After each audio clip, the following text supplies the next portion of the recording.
Good morning, students. In today's lecture of General Geology, I'll be dealing with weathering processes and products. Rocks through the process of weathering are changed and broken down at or near the surface of the earth. From solid rocks of the earth's crust, simple compounds are formed through the process of weathering. Thus, pre-existing rocks turn into new products. Weathering. Definition.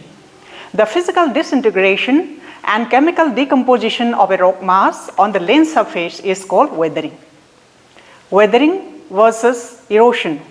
In weathering, rocks and minerals break down when it come in contact with atmosphere, water and biota, etc. Now movement of particles occur in weathering, while erosion is the process of movement of rocks and minerals by agents like water, wind, waves, etc. Types of weathering. There are three types of weathering, and they are physical weathering, chemical weathering, biological weathering. Physical weathering. It is also called mechanical weathering. Physical weathering refers to the mechanical disintegration of rocks in which their mineralogical composition is not changed. Important processes of physical weathering are ice wedging, salt wedging, exfoliation, thermal expansion, abrasion. Frost wedging or ice wedging. Frost wedging involves the breaking of rocks into pieces over time due to action of water.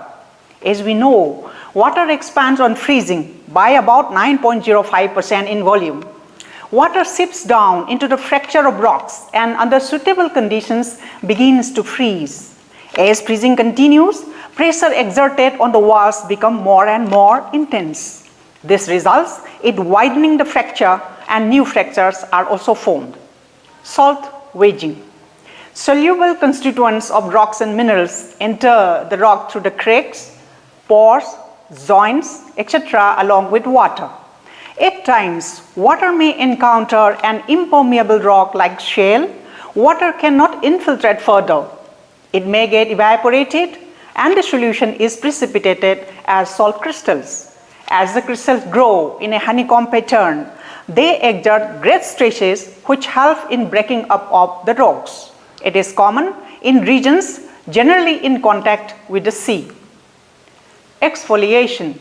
It refers to the peeling away of the rocks in sheets. Mostly, it occurs in plutonic intrusive rocks. In exfoliation, thin sheets of rocks split off owing to differential expansion and contraction during heating and cooling over the diurnal temperature range. Sometimes it is referred to as unloading, the removal of the overlying rocks. The pressure on the underlying rock mass is reduced, and this results in the expansion of igneous rocks. Thermal expansion. It occurs when the rock is exposed in alternation of very high and low temperatures. Rock forming minerals expand when heated but contract when cooled. When rock surfaces are exposed every day to intense heating by direct sun rays, alternating with intense cooling by long wave radiation at night, the result is the expansion and contraction of mineral grains, and it tends to break them apart. Abrasion. It refers to the wearing down of rocks as it is transported. Rocks broken down by the process of abrasion are round and smooth. It is also called mechanical scraping. Chemical weathering. Chemical processes of weathering consist of a number of chemical reactions that change the original silicate minerals of igneous rocks, the primary minerals into new compounds, the secondary minerals that are stable. The atmosphere contains a number of constituents that can react with minerals. Water, carbon dioxide and oxygen are important constituents. Types of chemical weathering. Number 1, dissolution. Number 2, oxidation. Number 3, hydrolysis. 4, carbonation. 5, hydration. Dissolution. This is a process in which a mineral is completely dissolved in water.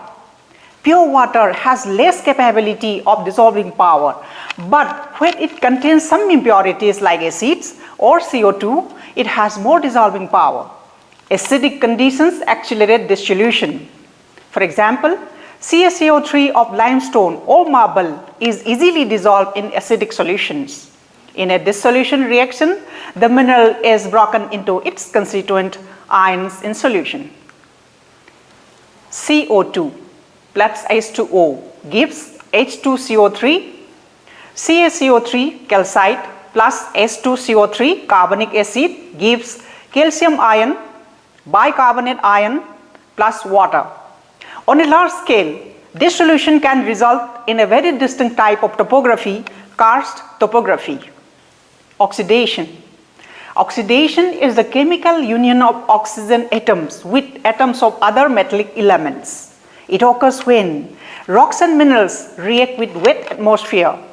The presence of dissolved oxygen in water in contact with mineral surfaces leads to oxidation. The most common reaction is the reaction of iron-bearing mineral with oxygen dissolved in water.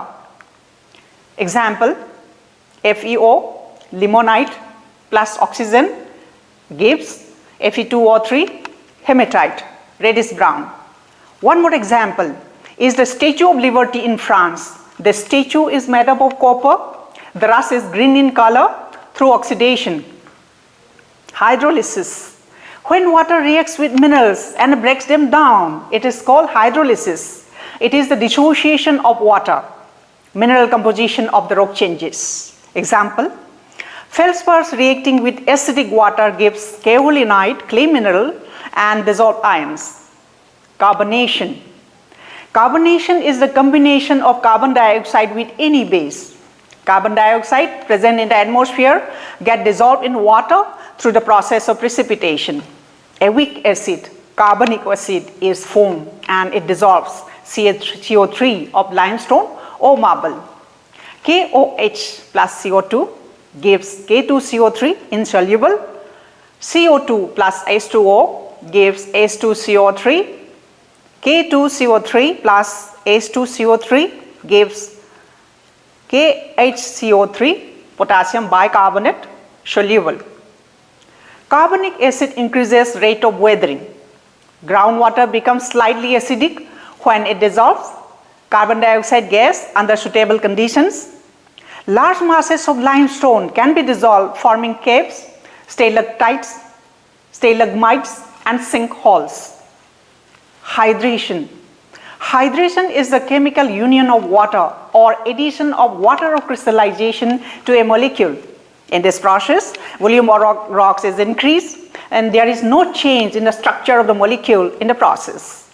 Example, anhydrite, calcium sulfate, reacts with water to form gypsum. Gypsum has the same formula as that of anhydrite but with two molecules of water or crystallization. CaSO4 anhydrite plus water gives CaSO4, two molecules of water crystallization, gypsum. Biological weathering.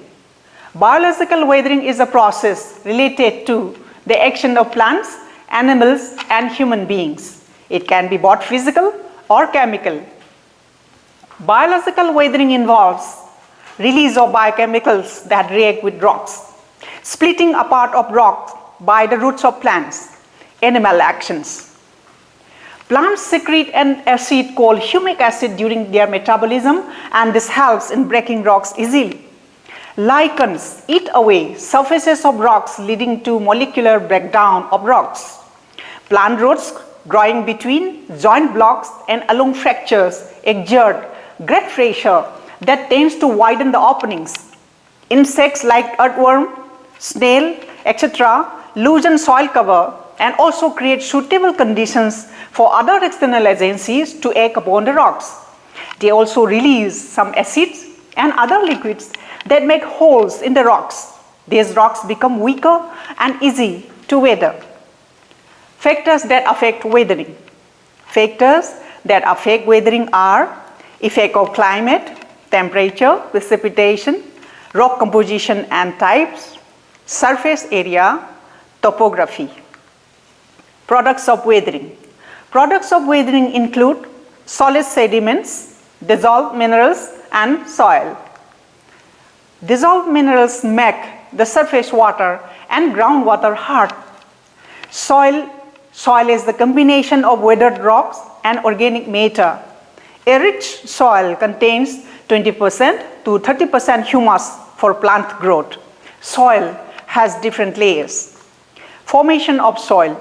Soil is formed as an ultimate product of weathering, physical, chemical, and biological.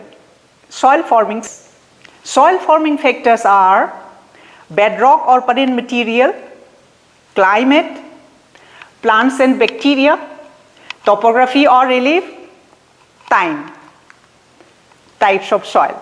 There are two broad types of soil: residual soils, transported soils. Residual soils. Residual soils are formed at the same locality covering the parent rock. They have the composition exactly similar or almost similar to that of the parent rock they cover. These soils do not show any stratification. Residual soils are rich in humus. Example, in Manipur, residual soils are found in the hilly regions. Transported soils. Residual soils interact with air, ice, water, and are carried away to far-off places where setting occurs. They are formed when they are transported from the place of origin by some agents. Transported soils are heterogeneous, and as they are transported by different geological agents to different localities. Example, in Manipur, transported soils are found in the valley area. The northern Indian plains also have transported soils brought down by the rivers and their tributaries. Conclusion. Weathering is destructive in nature, but this process is important for the formation of different landforms. The ultimate product of weathering is the soil on which living organisms depend. Soil is a very important resource. Nature takes thousands of years to form soil. We depend on weathering because it provides key nutrients for life through chemical breakdown of minerals in crustal rocks. We must conserve soil.